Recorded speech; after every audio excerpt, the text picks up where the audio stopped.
deberíamos englobar. Es una cuestión legal. Hay que hablar con la reforma. Que cada partido del interior. Tiene que ver sus mayores ganancias. La banca tiene una responsabilidad social. Que la productividad ha sido Empieza a restar sensibilidad. El problema del crédito.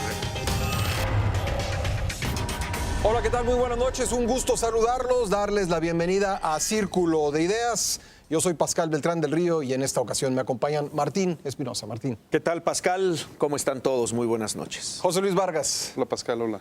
Humberto Musacchio. Buenas noches. Y José Buendía. Buenas noches, Pascal, ¿cómo están todos? Bien, pues se dice con frecuencia que la Ciudad de México es una urbe tan complicada que cualquier pequeño incidente puede ponerla de cabeza. Es lo que ocurrió el jueves pasado, quizá le dé la razón a quienes piensen esto. Una explosión de gas en un hospital cimbró a la ciudad y también pues, puso en duda muchas de las medidas que hemos tomado como ciudad desde hace años en materia de protección civil. Vamos a analizar este tema y sus consecuencias y comienzo con José Buendía. Pepe. Pues la verdad es que no gana uno de verdad para tragedias. Para sustos. Es la Ciudad de México.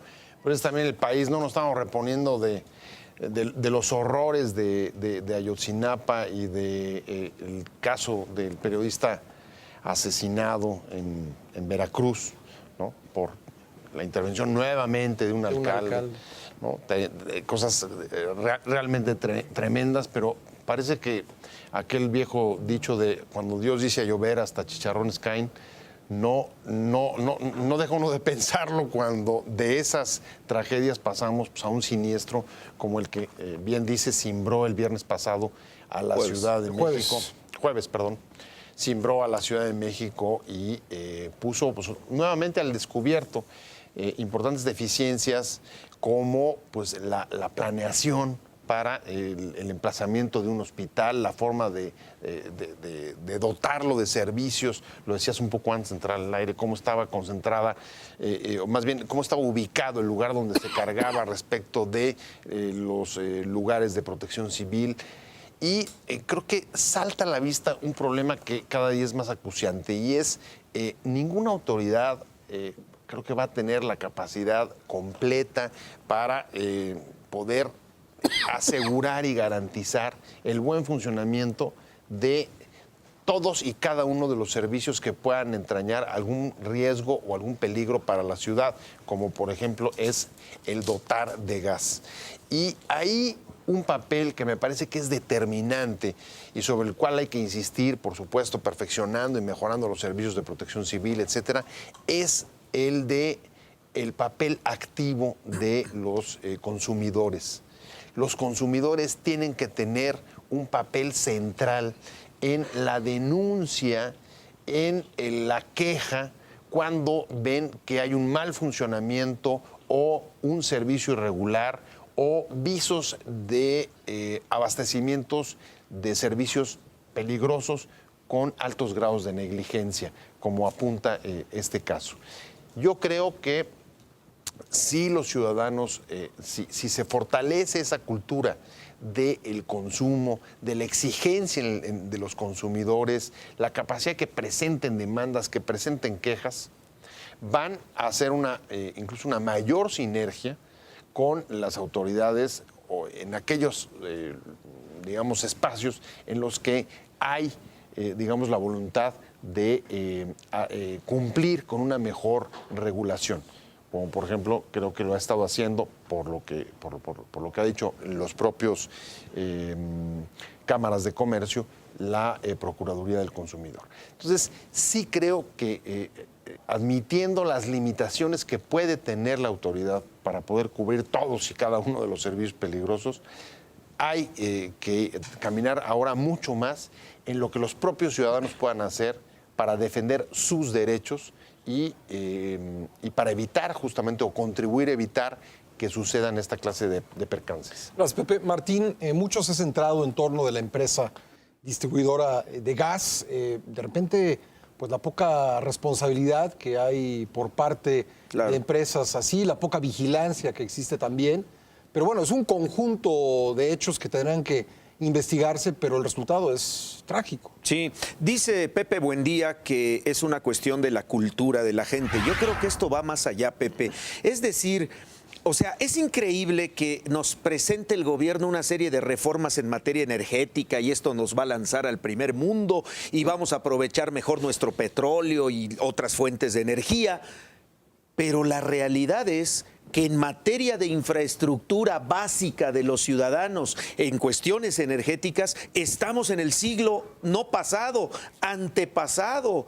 Tú sales a la calle y vas por colonias populares y ves una maraña de cables de energía eléctrica que no sabes ni qué puede pasar en un momento dado con un incendio, los diablitos, un cortocircuito, se revientan los transformadores. Recuerdo que cuando apenas entró la Comisión Federal de Electricidad a manejar la dotación de energía que dejó vacante la desaparecida Compañía de Luz y Fuerza, algo de lo que se quejaban los directivos de la CFE era que la infraestructura era de los años del caldo, por decirlo así. Y entonces, al no tener esa infraestructura, la cultura de la gente, pues ¿cómo quieres que crezca o que mejore si tenemos sistemas de dotación de energía obsoletos? Es increíble ver en la calle camiones cargados con cilindros de gas que ahí van repartiendo gas en las colonias populares, cilindros que de veras de milagro no explotan cuando los llevan a repartir entre los clientes. O sea, desde abajo estamos muy atrasados. Las autoridades que regulan el sector energético nunca se han preocupado porque el ciudadano mejore su infraestructura energética, sea electricidad, sea gas LP, y luego aparte ahora tenemos el tema del gas natural. A la hora de meter el gas natural, ¿qué hicieron? Empezaron a romper calles, a abrir zanjas, las malcerraban, le dieron concesiones a varias empresas que empezaron a perforar por todos lados, generaron problemas y ofreciéndole a la gente otro recurso energético que mucha gente no entendía cuál era la ventaja sobre el gas LP.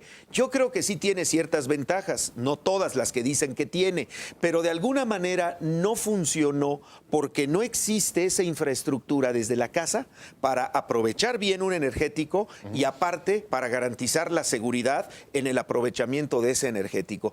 Todos los días escuchamos fugas de gas, todos los días escuchamos problemas con pipas repartidoras, los famosos cilindros que de veras, como dices, Pascal, están en un pésimo estado.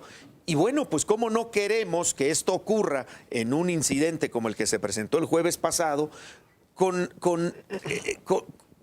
una serie de medidas o que ni siquiera son medidas, a la hora de que una pipa abastece, ya no digamos una casa particular, sino un centro neurálgico en materia de salud como son los hospitales. Y lo mismo pudo haber pasado en Coajimalpa, lo mismo pudo haber pasado en un hospital de Querétaro o en un hospital de cualquier otra parte del país, porque la red de distribución es exactamente la misma, ¿no? Esta misma empresa, Humberto Musacchio, ya había tenido un accidente pues similar en el estado de Querétaro. En julio. En julio pasado. Y la empresa que esté libre de culpa, pues que arroje la primera piedra.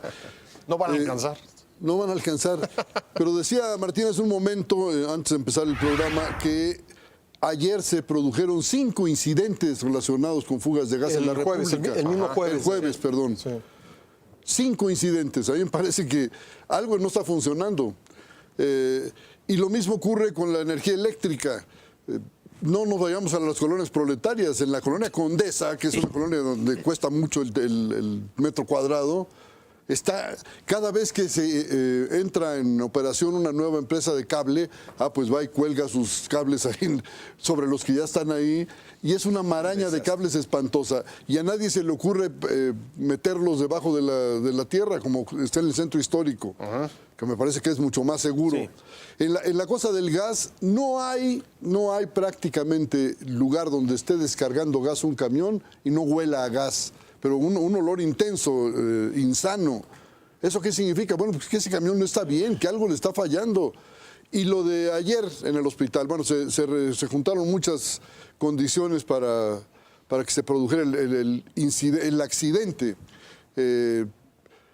Pero sobre todo que llegó ese camión, se situó, dicen, entró en una rampa, lo decías tú, Una rampa muy empinada. Pascal, una rampa empinada. En reversa. Y se paró sobre el lugar donde se tiene que reunir la gente en caso de emergencia.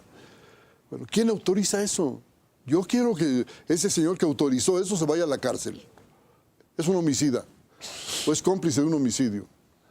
Yo quiero que el señor que autorizó el funcionamiento de ese camión de gas se vaya a la cárcel. Yo quiero que el dueño que le dio mordida al inspector para que permitiera que sus camiones siguieran circulando se vaya a la cárcel. Pero les apuesto que se van a ir el chofer. Ya están detenidos el chofer y dos de los operadores. muchachos ahí que ayudan a descargar el gas en el camión. Y ahí va a quedar el asunto. Otra vez la justicia se ejerce sobre el pobre diablismo, ¿no? Ah, pero a los gallones a esos no les toca. Y yo me pregunto, ¿este país va a salir del hoyo con esa clase de justicia? ¿Este país va a salir del hoyo con ese funcionamiento del Estado, ese desgobierno? Porque cuando no se prevén esas cosas hay desgobierno, ¿eh? Hay falta de control del gobierno sobre lo que está ocurriendo en el país. Si se ponen en riesgo vidas humanas, me parece que lo menos que podemos exigirle a las autoridades es que vigilen, por favor, ¿no? Son camiones, en su mayoría del Estado de México, los que vienen con el gas al Distrito Federal. ¿Qué pasa con las autoridades del Estado de México? ¿Cuánto le dieron de mordida al inspector que estaba encargado de vigilar que esos camiones estuvieran? Ahora, era un camión, en este caso, relativamente nuevo. Eso dicen. Eso dicen. Y que el problema fue de la Revisado manguera, no del recientemente, camión. ¿no? Sí. Lo que haya sido, yo creo que aquí hay responsables. ¿O vamos a creer que fue la divina providencia la que produjo el accidente? Pues yo creo que no. José Luis. Pues, a ver, como para no extrañar a Ángel Verdugo, voy a cortar cartucho contra Pepe Buendía.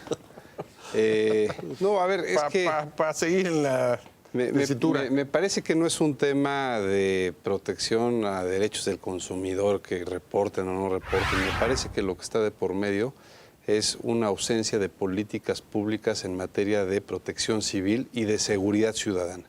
Y me parece que el problema o la causa de esto es que tenemos una amnesia colectiva de cada uno de los accidentes que suceden y siempre volvemos a ver el mismo show, volvemos a ver el show del jefe de gobierno, el gobernador, el presidente, yendo a ver a los afectados, echando discursos. Recordemos la explosión en el edificio de Pemex. Claro. O San Juanico. Venimos de San Juanico hace muchos años. Pero no se convoca al día siguiente a todo el gabinete, a todos los gobernadores a tomar políticas públicas serias y homogéneas para atender ese tipo de causas. Y me parece que el caso más claro pues es esto. En el 2009 tuvimos el incendio de la guardería ABC en Hermosillo, Sonora. Hubo 49 muertos, 70 y tantos heridos. Es evidentemente un punto de especial protección y cuidado cuando se trata de menores, un lugar de bebés. menores. Y volvemos a presenciar ahora en Coajimalpa, en otro estado de la República, algo similar que son falta de medidas de protección civil, ¿no? Seguimos teniendo ahí a un personaje que es compadre del presidente, que es director de protección civil, que no sabe nada del tema. Seguramente el del Distrito Federal tampoco sabe nada del tema, pero pues no importa porque no se le da la importancia que tiene la materia. Yo les vuelvo a decir aquí... Que tendría que ser de Estado, ¿no? Tendría que ser de Estado, Pascal. Sí. Es un asunto que hoy en día nuestras autoridades no lo saben, pero es un asunto que ya es de seguridad nacional, conforme al Plan Nacional de Desarrollo y conforme a la Ley de Seguridad Nacional. La protección civil es una cuestión de seguridad nacional. ¿Qué quiere decir eso? Que tendría que haber, evidentemente, políticas parejas, pues porque no hay diferencia entre un estado o entre un municipio y otro. Tiene que ser las mismas protección como la que acaba de decir Humberto, es decir, que no te puedas estacionar donde la gente están los puntos de concentración para que la gente evacúe.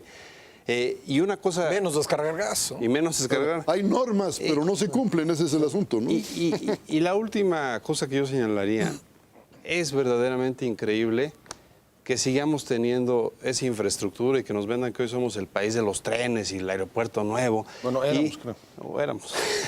y sigamos teniendo ese nivel tan básico de proveer servicios como es el gas, ¿no? Que es un recurso fundamental para que los ciudadanos puedan vivir.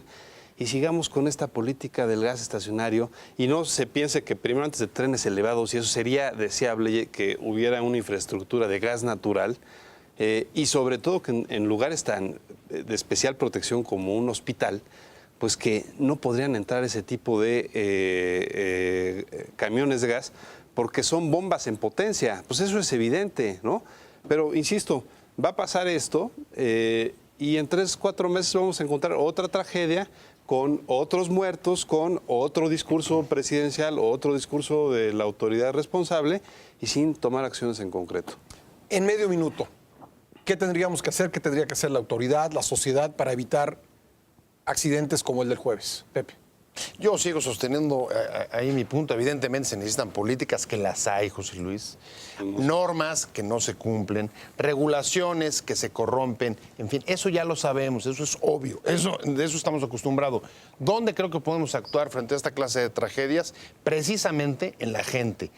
El Estado, no solamente por corrupción, sino a veces por incapacidad, no puede estar verificando el jueves pasado 5 accidentes y eso es diario. Necesita tener, ahora sí que, una política de incorporación de los ciudadanos a esta clase de asuntos. Ellos tienen que denunciar, ellos Pero son los que tienen responsabilidad. No, estoy de acuerdo, sin ¿eh? duda, A ver, Humberto totalmente de Musacchio. acuerdo.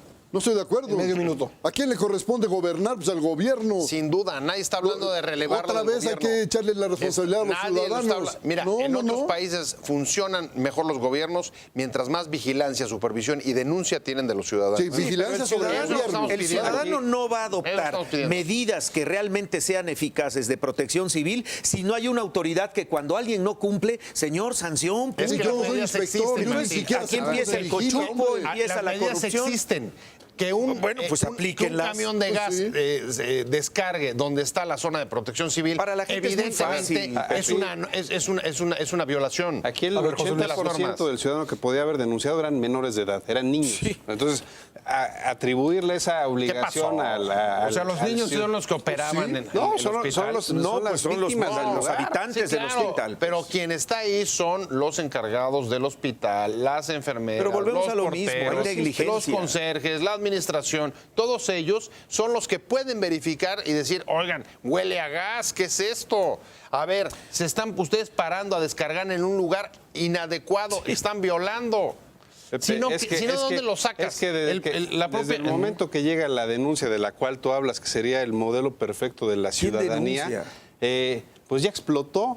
Es decir, el problema es que Bueno, le esto hablaron a sucede los porque no hay bomberos. medidas preventivas, que es decir, que no podría estar estacionado una pipa de gas en un lugar donde hay no sé cuántos cientos de menores de edad. ¿Por qué? Pues por un tema de protección civil.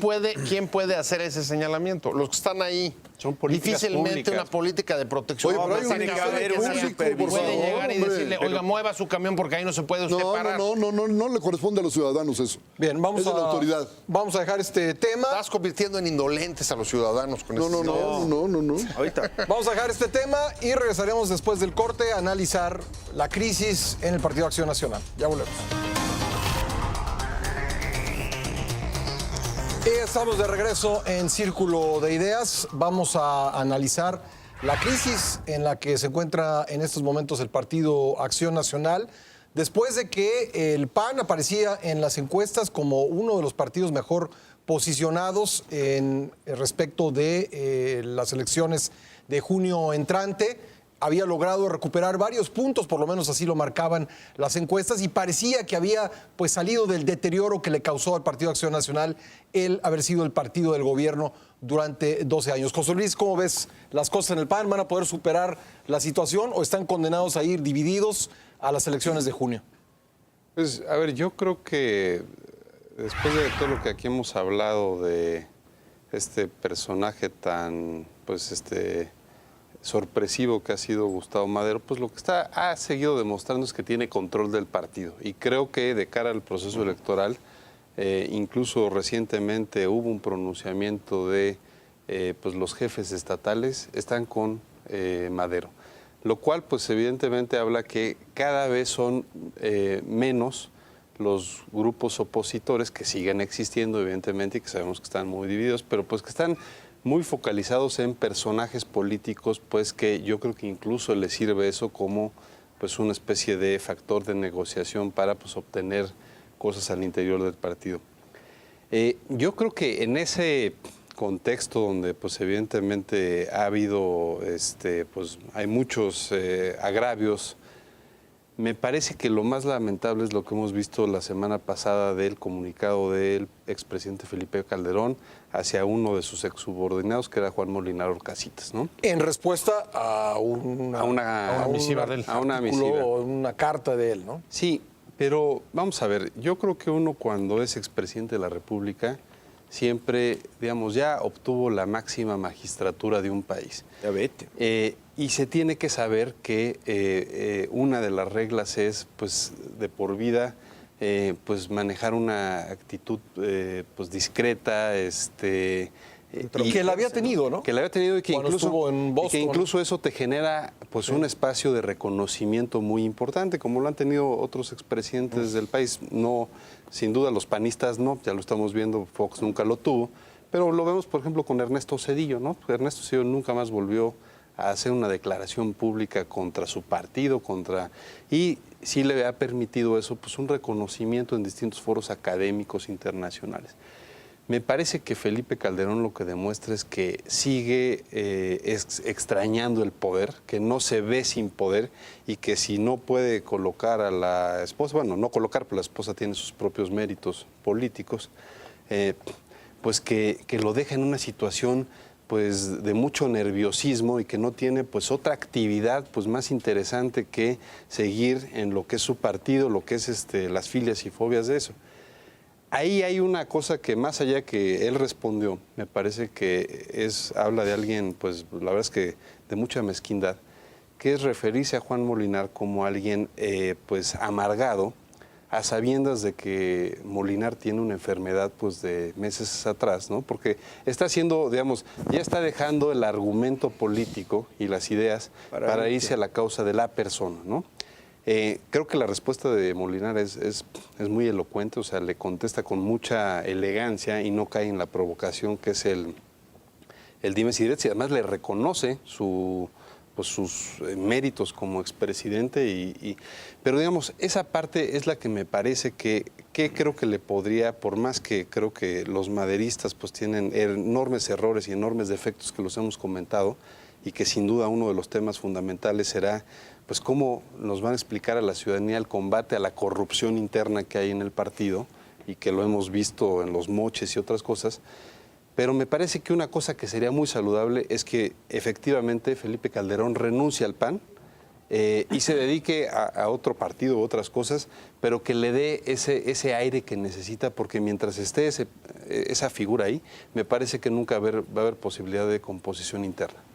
Humberto, el PAN está viviendo una etapa pues probablemente única en muchísimos años, de una figura fuerte como el jefe nacional y que todo gire en torno de él. Era un partido que más bien pues, se distinguía primero por discutir los problemas en lo interno, no ventilarlos, y segundo por tener una vida democrática, por lo menos de una calidad superior a la del resto de las fuerzas políticas. Hoy ha centralizado el mando claramente.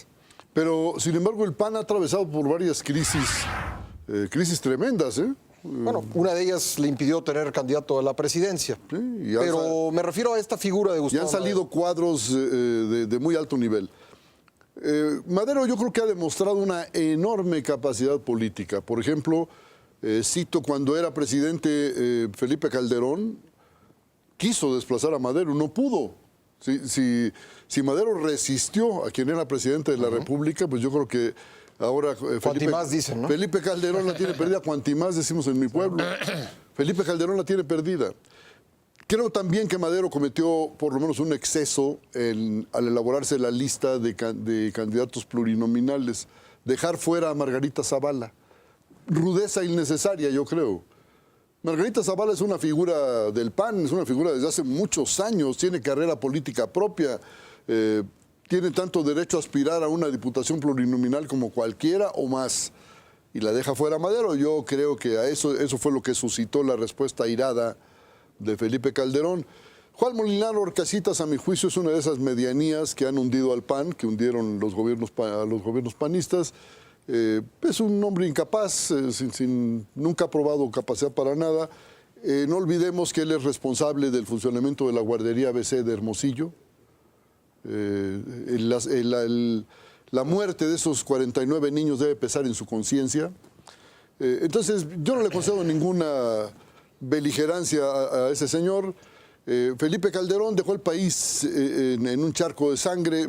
Creo que tampoco tiene mucho derecho ni mucha cara para presentarse ante los ciudadanos, para ofrecerles qué, para decirles qué. No sé, yo no creo que la solución sea que abandone el PAN. Yo creo que lo que tiene que hacer es callarse. Callarse, tener una actitud moderada y dejar que los panistas resuelvan internamente tus problemas. Los panistas que el militantes. PAN se ponga a dieta nomás. Pues si deje de estarse comiendo el pan, ese es el asunto. Sí. Tal cual.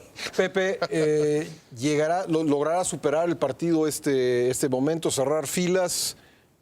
Sabemos, por ejemplo, que la hermana de Felipe Calderón es candidata en Michoacán, ni más ni menos que en Michoacán. Veremos a Gustavo Madero haciendo campaña junto a ella, después de que en una entrevista Felipe Calderón dijo que si se acercaba a Madero se cuidaría la cartera. La verdad es que de la crisis de seguridad y de derechos humanos de los últimos meses, las encuestas indican que uno de los que más se han beneficiado en términos de respaldo electoral o de mejora electoral es el Partido de Acción Nacional, aunque como pareciera, cuando uno los ve actuar, pues muy a su pesar, porque este conflicto, este enfrentamiento interno que vuelve a ponerse de manifiesto, me parece que es un conflicto ya larvado, no viene de ayer, sino es mucho más antiguo y tiene que ver, o por lo menos tuvo que ver hasta ahora, con el control del aparato que, como bien decían antes, ha demostrado imponerse en esta disputa después de las elecciones y sin que mediara una revisión clara sobre cuáles habían sido y quiénes los responsables de la derrota electoral. Hay que recordar que el presidente del PAN en la derrota de 2012 es Madero, pero a pesar de eso, Madero logra quedarse y hasta ahora consolidarse e incluso armar el asunto como para poder ir al Congreso. Y yo creo que esta disputa... Al Congreso y más allá, ¿no? Al Congreso y quién sabe hasta dónde llegará, ¿no? Pero, en efecto, hacia allá voy, justo, porque si hasta ahora la disputa había sido por el control del partido, y lo que detona el enfrentamiento y el hacer públicas misivas entre Calderón y sus anteriores subordinados, pues es el rechazo a darle una candidatura como aspiraba Margarita Zavala. Y seguramente Zavala quería una candidatura porque desde la oposición, un partido como el PAN, y por su propia tradición, siempre ha encontrado un espacio importante para poder construir desde ahí una candidatura presidencial. Y quien la está construyendo parece ser que desde hace rato y que va al Congreso precisamente es Gustavo Madero. Entonces, cerrarle el paso a Zavala era justamente, o podríamos pensar que se trataba justo de eliminar la posibilidad de que una facción contraria a su grupo desde el Congreso también comenzara a utilizar los próximos 3 años en esa disputa con los calderonistas en construir otra candidatura presidencial como la que podría, ya se ha dicho en varios momentos, en varias oportunidades, encabezar Margarita Zavala. Hay que recordar que el Congreso ha sido uno de los principales semilleros de la construcción de candidaturas en el PAN, incluso a la presidencia, y a veces por encima del propio partido, ¿no? Entonces, ese terreno natural me parece que es el que está cerrando de cara a la elección. Esto de que el Congreso ha sido el semillero de candidaturas. Fox fue diputado y Calderón también. Pero yo creo que históricamente no, ¿eh? Eso es una cosa reciente. Sí. Históricamente salían del gabinete, sin más. No, pero ¿cuál gabinete? A veces sin trayectoria ¿Los panistas? política. Pero se refiere a los panistas. A los PAN, al PAN. En este caso, pues, Me refiero al PAN. reciente. ¿No? Todos los que han llegado pues, pasaron por ahí. Entonces, lo que estamos viendo es eso, es la disputa hacia el 18, pero con un costo elevado en el caso del PAN, porque es difícil compaginar esas formas de lucha similares a las de otros partidos con la autoridad moral y el doctrinarismo con el que ha pretendido diferenciarse y que desde que llegó al gobierno pues se ha convertido cada vez más en algo diluido que comienza a ser, digamos que más parte de sus culpas y sus nostalgias que de sus activos para ofrecer una propuesta distinta a la sociedad, ¿no? Martín, han dicho los no maderistas, no sé si llamarlos calderonistas porque se va diluyendo esta etiqueta, pero los no maderistas han dicho que van a tratar de recuperar el partido a través de las gubernaturas. Obviamente aspiran a ganar algunas en junio, Claro. pero no hay que descartar tampoco la figura del gobernador de Puebla como un eventual rival de Madero en la lucha por la candidatura presidencial. Sí, lo que estamos viendo es indudablemente el pleito por el 2018, con el ingrediente de que el expresidente pues ha tenido un papel muy importante dentro del grupo de los calderonistas que él mismo encabeza, de ahí el nombre de este grupo político. Yo creo que el Partido Acción Nacional tendrá que salir de esta, pero los amagues que ha tenido el expresidente en el sentido de fundar otra fuerza política son más que nada como amenazas adentro del PAN para decirle a Madero, si no me das cabida o no logramos posicionar a mis alfiles dentro de la lucha electoral interna, yo abandono el partido y fundo otro. No lo va a hacer. Eso es irresponsable, ¿no? Para Claro, empezar. pero no lo, pero es parte del pleito interno. Es como si yo te digo, a ver, no te metas conmigo porque te echo a mi hermano, ¿no? O sea, es muy infantil políticamente, pero de alguna manera se justifica dentro de todo el encono que ahorita hay entre los dos grupos visibles, el maderismo y el calderonismo por ese lado. Alguna vez yo comentaba en esta mesa que muchos minimizaron a Madero. Creyeron que Madero no tenía experiencia, creyeron que Madero no podía, que no tenía arrastre. Ahí está Madero y va para el 2018.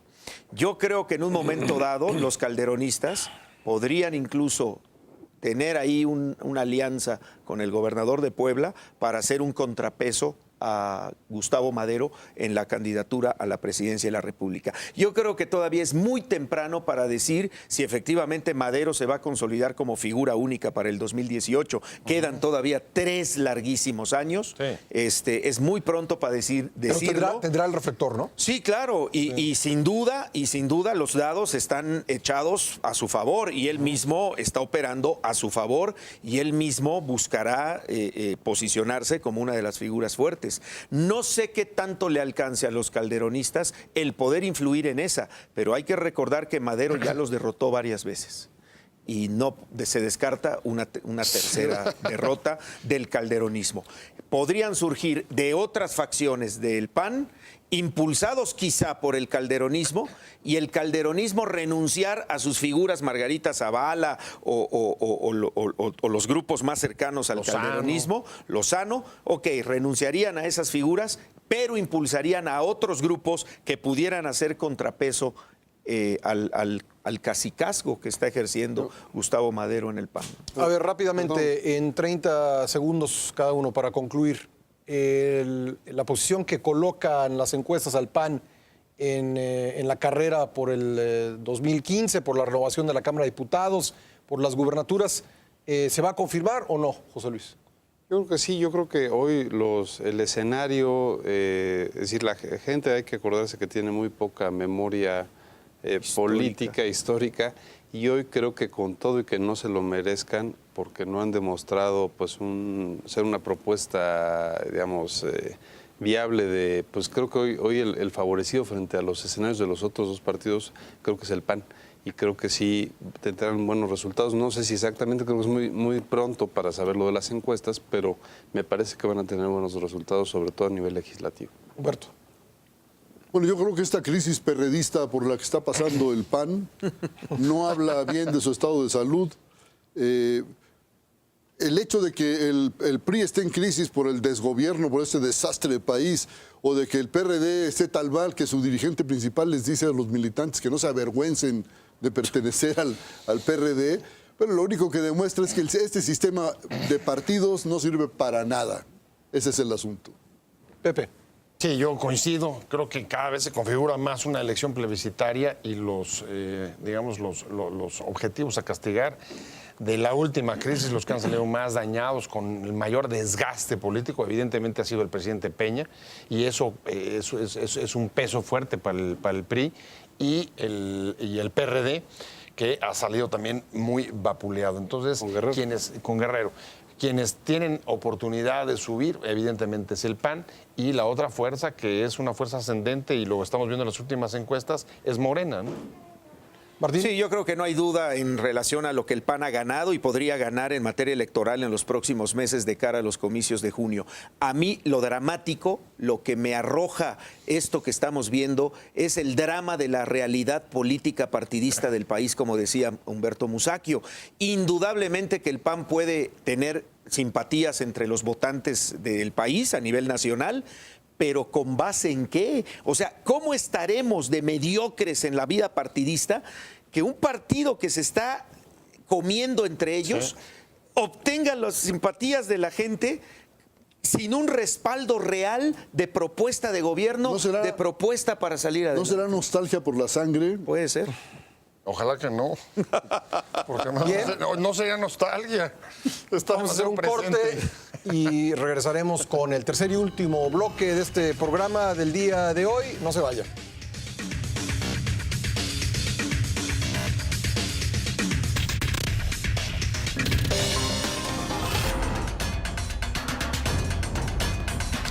Y estamos de regreso en Círculo de Ideas. El viernes pasado, el secretario de Hacienda anunció un recorte al presupuesto y también pues que los proyectos de tren, el de Querétaro y el transpeninsular, quedan detenidos por el momento. Todo esto resultado de un entorno económico adverso.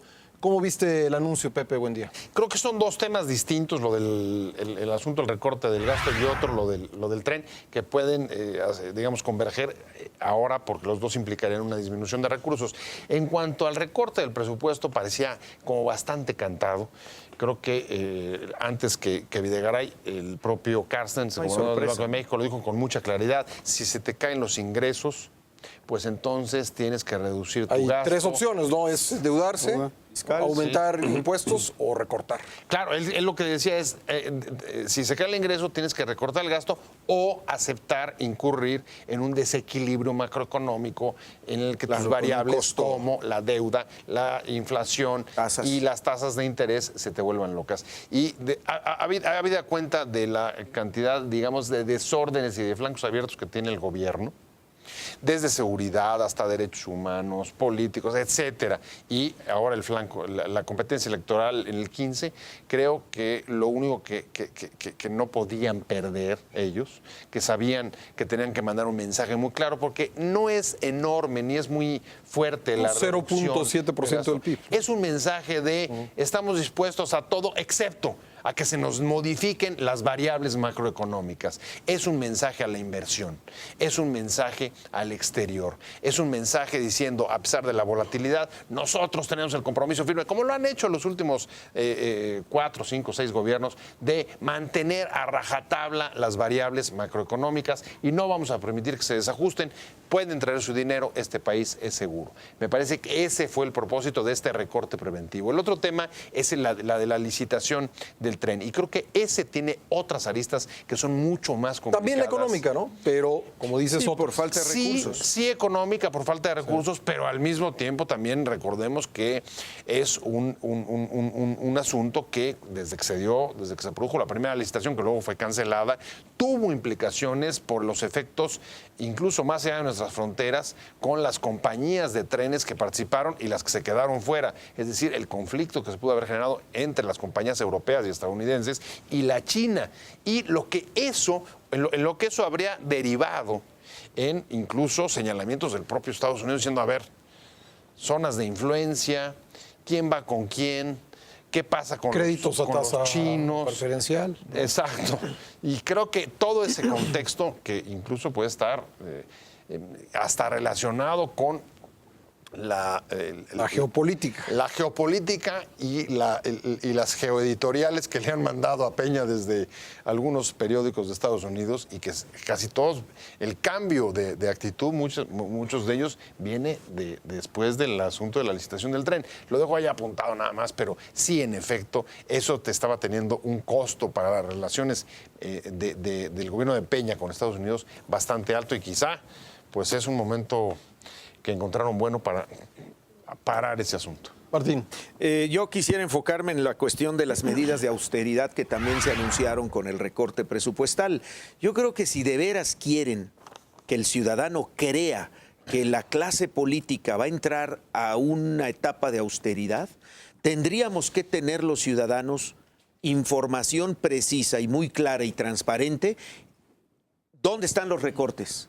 El funcionario que antes tenía tantos vales de gasolina y sus teléfonos y asistentes y demás, a ver, el señor secretario ha recortado en 60% todo lo que tenía derecho como parte de su función de secretario de Estado. Ah, caray, lo estamos viendo. ¿Puestos de trabajo? Sí, sí. O sea, que haya verdaderamente una transparencia a la hora de informarnos a los ciudadanos dónde se está ahorrando, cuánto se está ahorrando, por qué y en qué cosas se están ahorrando. Porque volvemos a lo mismo, hay opacidad cuando dicen, bueno, pues vamos a tener un plan de austeridad porque no hay dinero. Sí, pero tú sigues viendo que siguen creándose fortunas, que sigue habiendo problemas con propiedades. O sea, entonces, ¿cuál austeridad?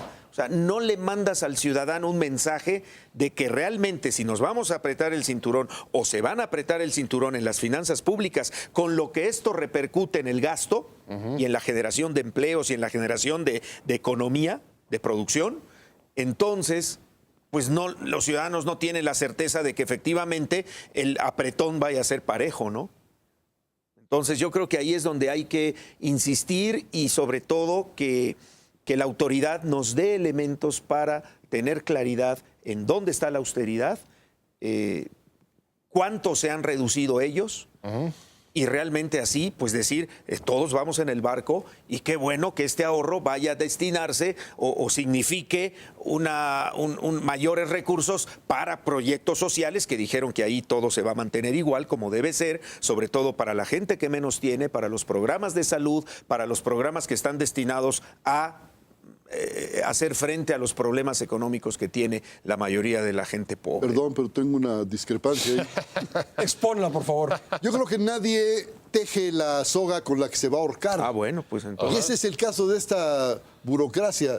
Yo no creo que se vayan a recortar sus gastos, sus sueldos, sus prestaciones. Pues entonces no anuncies un plan de austeridad. La austeridad es para nosotros, no para ellos. Bueno, fue y sigue siendo. Yo quiero ver que pidan algo menos que Petrus en los restaurantes cuando van a comer. Ese es el asunto. Si piden una botella de vino de 10,000 pesos, de 20,000, pues yo ya no creo en ningún plan de austeridad. En ninguno. Y yo creo que ese es el asunto. Van a apretarnos y vaya que nos va a ir mal, porque no va a ser un recorte, van a ser varios este año. Nada augura que la situación económica mundial va a mejorar.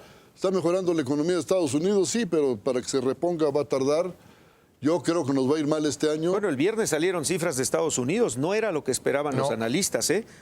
El viernes se dieron a conocer ya cifras de crecimiento y ¡fum! Hay un ligero No es bajón. tan optimista hay una ligera baja.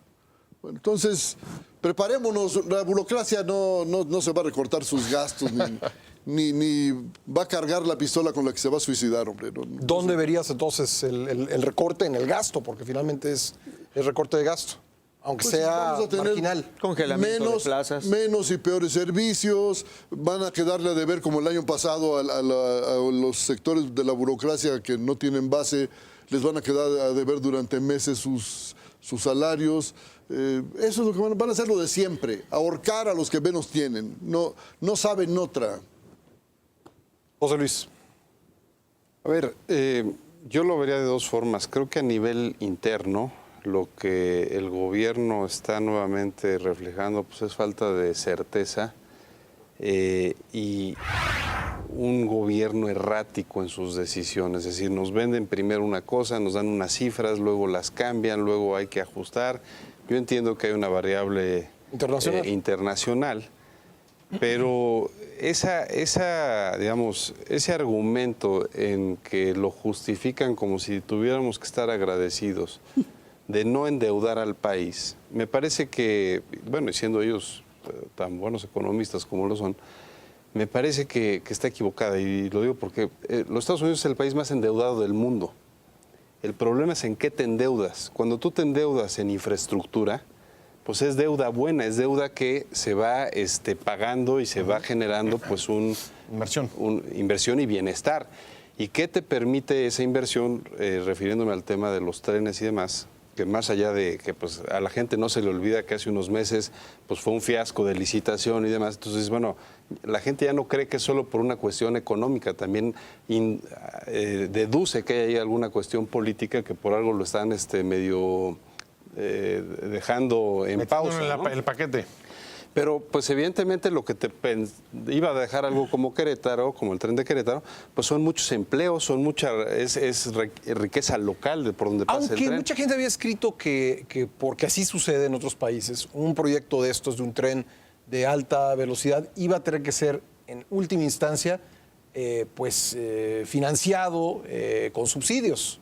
Sí. ¿No crees que esto también jugó en la decisión?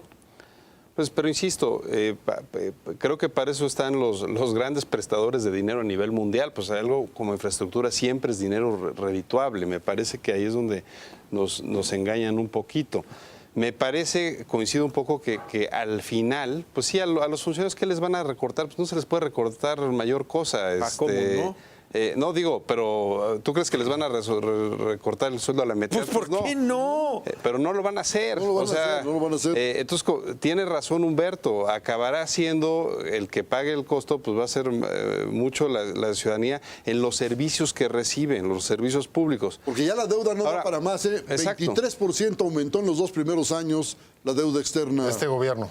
de este gobierno. Entonces ya no da para más. Ahora yo quisiera mencionar otra cosa también. ¿Qué efecto nocivo trae esta decisión? Pues me parece que es a nivel internacional, es decir, veamos lo que dijo el The Economist la semana pasada del presidente Peña, ¿no? Durísimo, el presidente que no sabe, que no sabe, ¿no? No entiende que no entiende. Pues ¿y qué es lo que está generando este tipo de decisiones? Pues me parece que están generando pues falta de credibilidad como país, como economía. Lo estamos viendo en la ronda 1, pues ha sido la verdad es que muy pobres los resultados. Y lo que me preocupa es eso, vendimos unas ilusiones a nivel internacional cuando empezó este gobierno. Y ahora vamos cambiando cada 3, 4 meses, vamos cambiando la pauta. Y me parece que eso, para cualquier capital extranjero, genera como condiciones no seguras para invertir. Ahora, Pepe decía, quizá entendí que lo contrario, que era un mensaje de certeza, y lo reforzaría yo, la pregunta la reforzaría con lo que dijo el secretario de Hacienda, en el sentido de que no tenemos un problema en este momento, pero el recorte es una medida para no tenerlo. Sí, lo presentan como un recorte preventivo, y si uno ve las cantidades, pues no son cantidades demasiado importantes. Creo que es 0.7% del PIB, 124,000 millones. Pero a mí me parece que justamente, creo que en el fondo coincidimos, quizá hay un matiz, José Luis. A ver, en efecto, ha habido una sobreventa de expectativas de las reformas estructurales y particularmente la energética. No solamente fuera, sino también dentro. Pero la caída de los precios del petróleo que llegó para quedarse. Y además es una variable que nadie esperaba, ¿no? Yo creo que podemos coincidir en eso, ¿no? No puedes manipular internamente. Ha hecho y ha tenido impactos junto con otra clase de cosas que han afectado, digamos, no solamente la imagen, el prestigio, la credibilidad, la confianza y hasta la legitimidad de este gobierno, como tú bien decías. Ahora, si tienes todo eso, evidentemente creo que ellos lo que quieren mandar es un mensaje muy claro a los inversionistas, es, a pesar de que hay muchas cosas que no están funcionando con este gobierno, por lo menos vamos a cuidar las variables macroeconómicas, porque esa es como la condición para que los inversionistas no acaben de perder, digamos, la confianza y puedan, aquellos que todavía estén interesados, venir y traer algunas de sus inversiones en las reformas estructurales. Creo que más bien trata de ser eso, un mensaje para no perder la confianza de los inversionistas. ¿Cómo se leerá afuera este mensaje del viernes pasado, Humberto? Los chinos ya no vienen, ¿no? No, bueno, después del Los gobiernos que se aprietan el cinturón cuentan con la simpatía de la banca internacional, yo no sé por qué razón. El fondo. De los organismos financieros internacionales. ¿Por qué? Porque son gobiernos que demuestran que están dispuestos a sacrificar a sus pueblos para complacer a la banca internacional. Vamos a seguir pagando la deuda externa, etcétera. Habrá condiciones cada vez mejores, más garantías para la inversión extranjera. Y pues eso es lo que buscan los organismos financieros internacionales.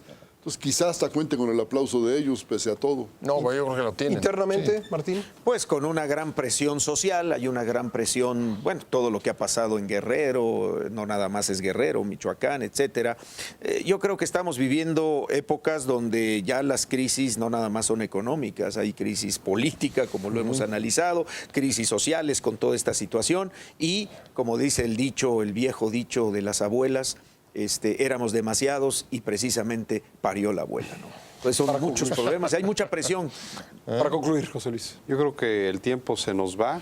Están anunciando pues, una cifra de crecimiento de 3.4. De 3.2. Hombre, ¿de dónde? Pues eso es lo que tendremos que ver, porque si por tercer año consecutivo no se cumple eso, pues ya estamos a la mitad del sexenio y me parece que sí hay un impacto en la credibilidad interna y externa en torno a la seriedad del gobierno. Sin duda. Pues bien, llegamos así al final del programa. Muchas gracias por haber estado con nosotros a lo largo de esta transmisión.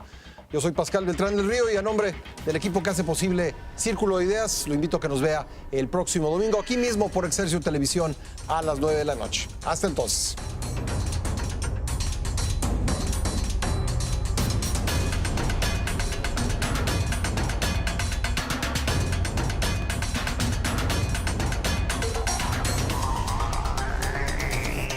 Deberíamos englobar, Es una cuestión legal. hablar de la reforma, que cada partido del interior Tiene que ver obtuvo sus mayores ganancias. La banca tiene una responsabilidad social. Que la productividad ha sido empieza a mostrar su seriedad. El problema del crédito.